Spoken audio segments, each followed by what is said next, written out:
বলছি, আমি আমার জীবনে জেনে শুনে কোনো পানিশমেন্ট কাউকে দিইনি, এবং মনে রাখবেন জেনে শুনে কারো চাকরি খাইনি।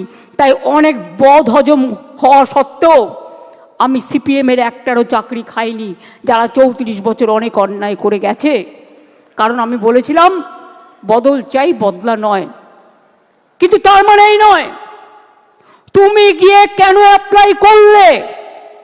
ফার্স্ট কোয়েশ্চেন আমার, whether Vikas Bhattacharya will be isolated or not politically. This is my first question.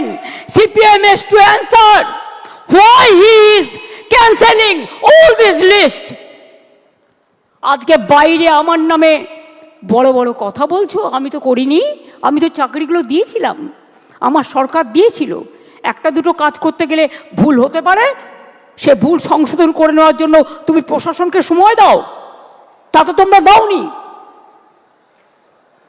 Right to make blunders, Netaji Subhashchandra Bose বলেছিলেন ভুল করাটাও একটা অধিকার। যদি কারো ভুল হয়ে থাকে সেই ভুলটাকে সংশোধন করার দায়িত্ব কার?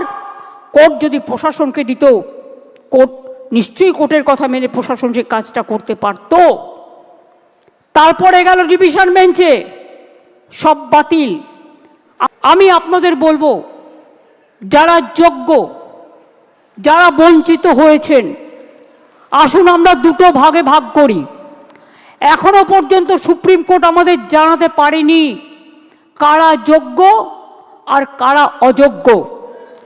আইনে বলা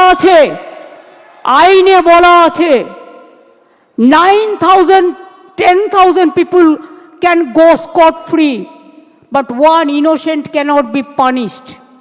এটা হচ্ছে আইনের প্রিন্সিপাল। 2022 থেকে খেলা শুরু করেছিল, একটা নোংরা খেলা। চাকরি দেওয়ার ক্ষমতা নেই, চাকরির কারার যাদের ক্ষমতা আছে তাদের আমি ধিক্কার জানাই। আপনাদের একটা জিনিস বুঝতে হবে, কোনটা মুখ আর কোনটা মুখোশ।